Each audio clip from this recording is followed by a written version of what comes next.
কিছুতেই ফখরুল ইসলাম আলমগীর সাহেবের বা বিএনপির ইউনূস সাহেবের সাথে যাওয়া উচিত নয়। গেলে পরে কিন্তু মানুষের কাছে ব্যাড নিউজ যাবে, খারাপ খবর যাবে। মানুষ মনে করবে আমরা ক্ষমতার জন্য এত পাগল হয়েছি যে আমরা চেয়ারের পায়া দইরা, ইউনূস সাহেবের চেয়ারের পায়া দইরা বসে থাকতেও আমাদের কোনো আপত্তি নাই, কারণ আমাদের মন্ত্রী প্রধানমন্ত্রী হইতে হবে। আমি ব্যক্তিত্বহীন হইয়া, রাজনীতিহীন হইয়া আমি এই দেশে বিএনপির মতো একটা দল এইসব করুক, আমি এটা চাই না। এখন এটা করলেই যদি দল আমারে বাইর করে দেয়, আমার করার কিছু নাই। এক বিএনপির সাথে সাথে যত বড় কথাই জামাত বলো, ভোট করে দেখতে পারে 10%-এর বেশি ভোট বাংলাদেশে পাবে না। সেই জামাতকে এত তোয়াজ করার জন্য তাদের অ্যাসিস্ট্যান্ট সেক্রেটারির সঙ্গে আমাদের মহাসচিবকে একই প্রোটোকলে যেতে হবে। সবাই তো তিনজনই তো সাথী, ইউনূস সাহেব তো উপরে, আর তো আমরা তিনজন হইলাম তার সাথী সমান। অনেকে আজকে বলছে বডিগার্ড গার্ড, আমি তো ওইগুলো বলতে চাই না, সাথী বললাম, তিনজন সমান সাথী হচ্ছিল। আমি তো কোনোদিনই যাব না এদের সামনে। আরে বাবা, রাষ্ট্র ক্ষমতা এতই মজা, কি দরকার প্রধানমন্ত্রী? আমি তো বলছি মন্ত্রী বানাইলে হমু না, প্রধানমন্ত্রী বানাইতে চাইলে 10 দিন চিন্তা করবো। আমার নাম ফজলুর রহমান, অত সুজানা নেতৃত্ব কর্ম, রাজনীতি কর্ম, মানুষের পায়ে ধরে মানুষের সেবা কর্ম, মানুষের কুড়ে করে যাবো, শ্রমিকের বস্তিতে যাবো, ক্ষেত্রাইলে যাবো, মানুষের ঘাম বুকের মধ্যে নিব। প্রধানমন্ত্রী হব না। অত টেহা বানাইবার লাগি, পয়সা বানাইবার লাগি, একটা ব্যাংক আছে 2টা ব্যাংক বানাইবার লাগি, একটা বাগান বাড়ি আছে 2টা বাগান বাড়ি বানাইবার জন্য খালি ক্ষমতা যাইতে হবে। চন্দ্রবাদী ধান্দাবাদী করার জন্য ব্যক্তিত্ব যদি না থাকে, সম্মান যদি না থাকে, রাজনীতি করি সম্মান কামানোর জন্য, টাকা বানানোর জন্য না, সরকারের পাওয়ার দেখানোর জন্য না। আমি সেই কারণে আপনাকে বলছি, ওই যে আমার সাথে দলের কেন জানি, আমি দলের কর্মীদেরকে বলবো, আমি যদি বাবার কথাটা ভুল হয়ে থাকি তোমরা আমারে বইলো যে মহাসচিব এইভাবে যাওয়া উচিত না, এদের দলের প্রেস্টিজ কমে। বড় দল, আপনি ছাত্রলীগ করা মানুষ, আওয়ামী লীগ থেকে আপনার বহিষ্কার হয়েছে একবার, এখন বিএনপি থেকে। এটা কি এখন যে ফজলুর রহমানকে আমরা দেখছি তাতে তো তাই মনে হচ্ছে যে আপনার প্রতিবাদী? আমার কথাটা খুব মামুনি, খুব আমাকে বলতে দিতে হবে, আমি খুব গভীর ভাবে কথাটা বলবো। আওয়ামী লীগ থেকে বের হওয়ার কারণ হলো শেখ হাসিনা যখন আসলেন, শেখ হাসিনার সামনে একটা মিটিং এ একটা প্রতিষ্ঠা, ছাত্রলীগের প্রতিষ্ঠা বার্ষিকীতে আমি বলেছিলাম যে রক্তের উত্তরাধিকারের রাজনীতিতে বিশ্বাস করি না। এটা বাংলাদেশের সবাই জানে, যারা 81, 82, 83, 84 পলিটিক্স যারা করছে তারা সবাই জানে। আমার এই বক্তব্যটা ছিল রক্তের উত্তরাধিকারের রাজনীতিতে বিশ্বাস করি না, আদর্শের উত্তরাধিকার চাই। বুঝা না বুঝা, তখন তারুণ্য ছিল, যৌবন ছিল, বাঘের সামনে পড়লে যে থাবা দিবে এটা বুঝতে পারি নাই। এইটা তাদের খুব লেগে, আমি বলছি রক্তের উত্তরাধিকারের রাজনীতিতে বিশ্বাস করি না। আমি আওয়ামী লীগে সঠিকভাবে স্থান পাই না এই কথাটা বলার কারণে। এবং শেষ পর্যন্ত আমি যে কথাটা বলেছিলাম 95 সনে যখন শেখ হাসিনা জামাতের সঙ্গে মিলে বিএনপির বিরুদ্ধে আন্দোলন করবে বলে তত্ত্বাবধায়ক সরকারের জন্য, কেয়ারটেকার গভর্নমেন্টের জন্য জামাতের সঙ্গে ঐক্য করলো, তখন একমাত্র আমি সেন্ট্রাল কমিটির মিটিং এর মেম্বার হিসাবে, কেন্দ্রীয় সদস্য হিসাবে, আওয়ামী লীগের কেন্দ্রীয় সদস্য তখন 61 জন, বিএনপির কিন্তু 600-700, 61 জন। খুব গুরুত্বপূর্ণ ব্যাপার। আমি ওইটা বলছিলাম, আপনি যদি জামাতের সাথে ঐক্য করে রাষ্ট্র ক্ষমতায় যাইতে চান, প্রধানমন্ত্রী হইতে চান, আমার নামটা আপনি নোট অফ ডিসেন্টের খাতায় লিখে রাখবেন। আমি এদের সাথে বেহেস্তে যাইতে রাজি না। কিন্তু এই বিএনপি তো 2001 সালে, আমি সেই কথা, এটা আওয়ামী লীগের সময় বলছি, 95 সনের আন্দোলন। আচ্ছা, 95 আন্দোলন যখন জামাতের সঙ্গে শেখ হাসিনা ঐক্য করলো, সবগুলাই সত্য কথাই বলতেছে। তখন আমি বলছিলাম যে আমি জামাতের সমর্থন নিয়ে, যেমন এখন আমি বলি আমি জামাতের সমর্থন নিয়ে 1 সেকেন্ডও বাঁচতে চাই না, যেটা আমাদের দেশের রাষ্ট্রপতি আব্দুল হামিদ জামাতের প্যারোলে আছে। তো আমি যে কারণে কথাগুলো আপনাকে বলছি, এইটা এরপরে আর শেখ হাসিনা আমাকে আর গ্রহণ করতে পারে নাই, যে কারণে আমাকে নমিনেশন দেয় নাই। আমি আমার এলাকাতে গিয়ে একটা স্বতন্ত্র ইলেকশন করছিলাম টেলিভিশন মার্কালো 96 সনে, এবং আব্দুল হামিদ সাহেব যে রাষ্ট্রপতি তার চেয়ে আমি 5000-এর উপরে ভোট বেশি পাইয়া পাশ করছিলাম, আমাকে ডিক্লেয়ারও করা হয়েছিল। কিন্তু 21 ঘন্টা ভোট আটকায় রাইখা অষ্টগ্রামের হাওরে নৌকার মধ্যে শিল মেরে আমার ভোট পানিতে ফেলে আমাকে কয়েকশো ভোটে ফেল দেখানো হইল। 1996 কিন্তু এটা। আচ্ছা, তারপরে আওয়ামী লীগ আমি যেহেতু ইলেকশন খেলাম আমাকে বহিষ্কার করে দিল। এই এলো একটা বহিষ্কার। আর বিএনপির যে বহিষ্কারটা, আমি এটা বহিষ্কার বলে সাময়িক বহিষ্কার বিএনপি আমারে করলো একই কারণে। সেই কারণটা হলো আমি গত 10 মাস যাবৎ সাম্প্রদায়িক শক্তি, জঙ্গি শক্তি, স্বাধীনতা বিরোধী শক্তি, যারা আমার দেশের সমস্ত শিক্ষিত বুদ্ধিজীবীকে হত্যা করেছিল, আমার দেশকে মেধাশূন্য করেছিল 1971 সনের 10ই ডিসেম্বর থেকে 16ই ডিসেম্বর আলবদর বাহিনী, যারা রাজাকার বাহিনী সৃষ্টি করেছে এই গোলাম আজমরা, যারা 5ই আগস্টের পরে বলা শুরু করেছিল 47 ছিল প্রথম স্বাধীনতা যুদ্ধ, আর মূল স্বাধীনতা যুদ্ধ হইল 2024 আর 71 হইল ভাইয়ে ভাইয়ে গন্ডগোল। আমি তখন থেকে শুরু করেছিলাম এই রাজাকারের বাচ্চাদের বিরুদ্ধে। আমি বলে, এই রাজাকারের বাচ্চা, আলবদরের বাচ্চারা খুব সাবধান, খুব সাবধান। মুক্তিযুদ্ধের বিরুদ্ধে কথা বললে কিন্তু এখন আমরা বেঁচে আছি, গুলি করে মেরে ফেলতে পারো, ফাঁসিতে ঝুলিয়ে দিতে পারো, কিন্তু যতদিন দেহে আছে প্রাণ মুক্তিযুদ্ধের সঙ্গে কোনো বিশ্বাসঘাতকতা করব না। এই যে শুরু হলো জামাতের সঙ্গে আমার তর্ক বিতর্ক, সব বুবা হয়ে রইল। আমি মনে করলাম বিএনপি শহীদ জিয়ার দল, শহীদ জিয়া বাংলাদেশের মুক্তিযুদ্ধের শহীদ বীরুত্তম, শহীদ জিয়া একটা ব্রিগেড কমান্ডার ছিলেন বাংলাদেশে।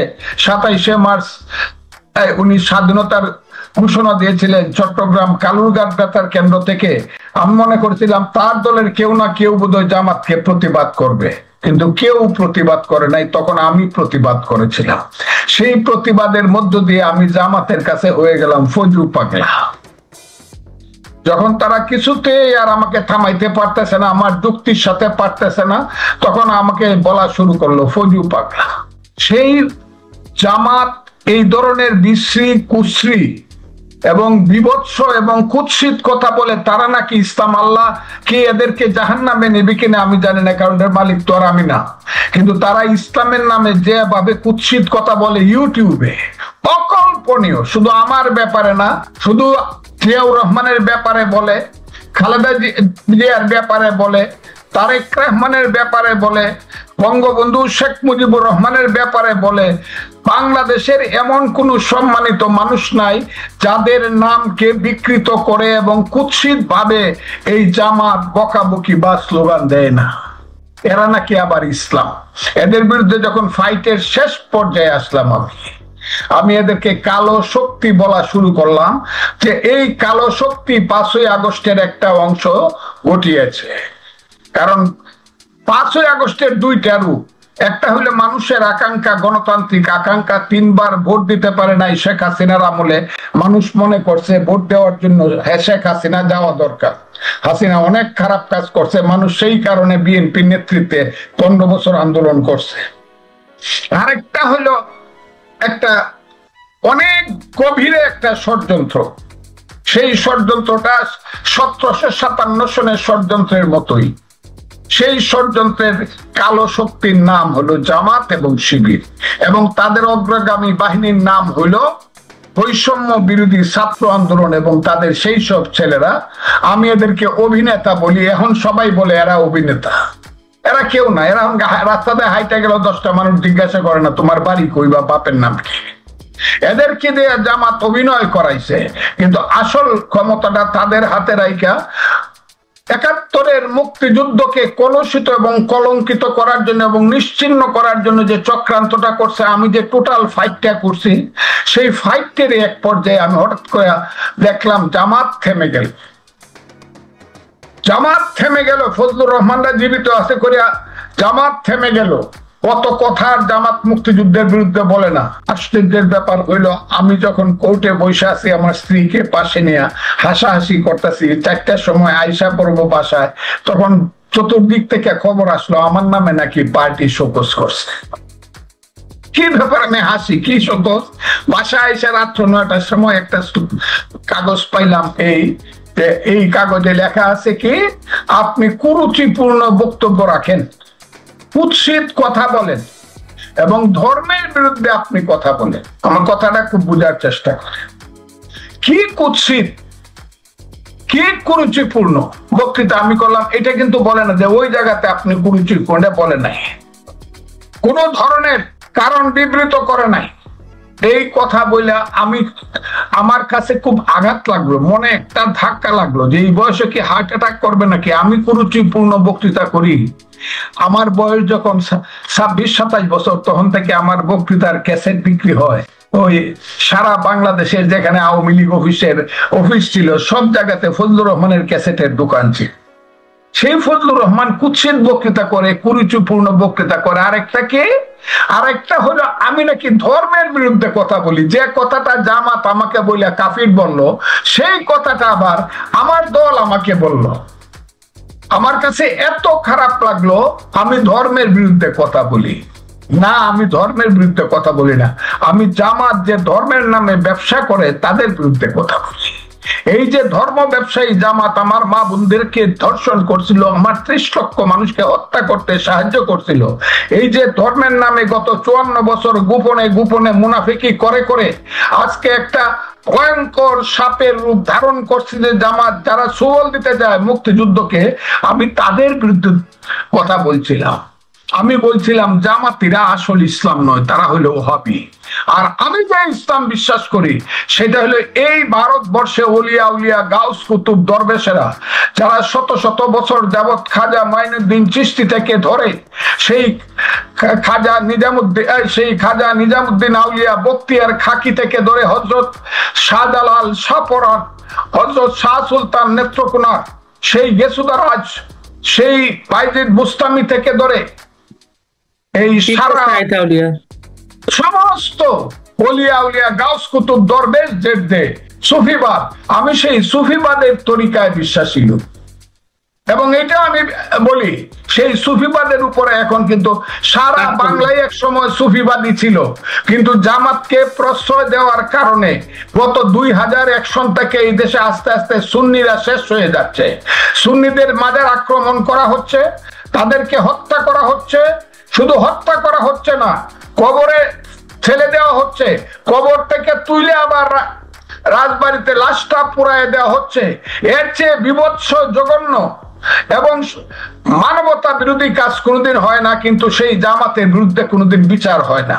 এখন আবার দেখা যাচ্ছে যে সুফিবাদীদের যে মূল বক্তা এই দেশে, আমি দেখলাম কালকে না পরশু সেই মৌলানা গিয়াসউদ্দিন তাহিরি সাহেবের নামে মামলা হয়েছে। কথাগুলা বুঝার চেষ্টা করেন, এটিতে কার সরকার, কিসের সরকার? এখন আবার শুনতাছি যে হাইকোর্টের মাজার বলে না, হাইকোর্টের মাজার নাম নেই না, হাইকোর্টের মাজার, নট হাইকোর্ট, হাইকোর্টের মাজার। সেই হাইকোর্টের মাজারে যে ওলি আল্লাহ শুয়ে আছে শাহ শরফুদ্দিন, তার মাজার নাকি আবার তুলিয়া ফালায় দিন।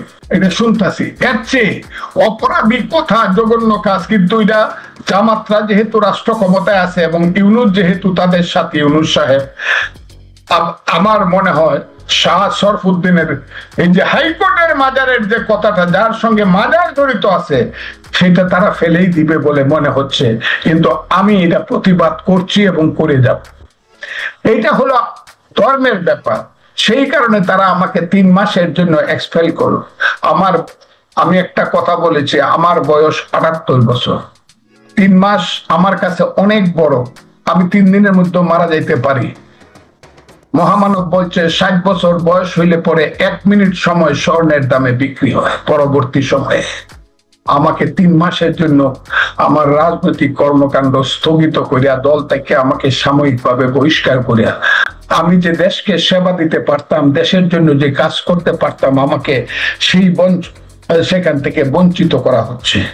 তারপরও আমি পার্টি যে সিদ্ধান্ত দিছে সেই সিদ্ধান্ত আমি মেনে নিয়েছি। একটি কথাও বলি না এবং বলতেও চাই না। কিন্তু একটা কথা বলতে চাই, যদি জামাতের সাথে মিলেমিশে যদি পার্টি মনে করে যে দেশ চালাবে, তাহলে আমার কথা আছে। কথাটা খুব ক্লিয়ার।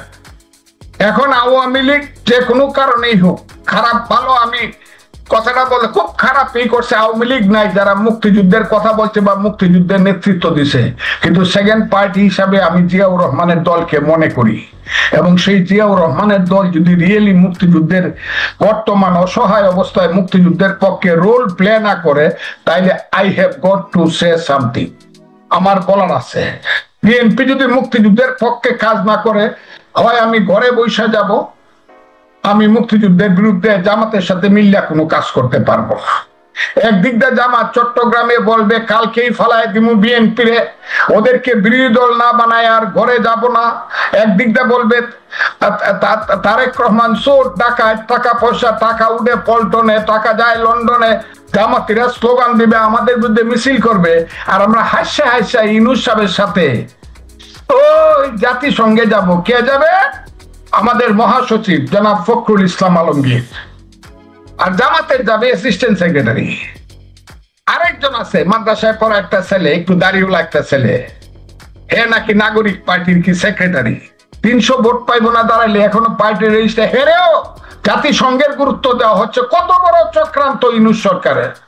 সেই চক্রান্তের সাথে কি বিএনপি হওয়া উচিত? আবার শুনি জনাব তারেক রহমান সাহেবের সাথে যিনি থাকেন জনাব হুমায়ুন কবির সাহেব, আমাদের পররাষ্ট্র বিষয়ক ওই যে বিদেশি মানে ব্যক্তি, তিনিও যাবেন, আরো কে কে যাবেন। আমি তো মনে করি না মানুষ এটাকে ভালোভাবে নিবে। আমি কিন্তু বলে দিলাম, এতে করলে করে দিবে,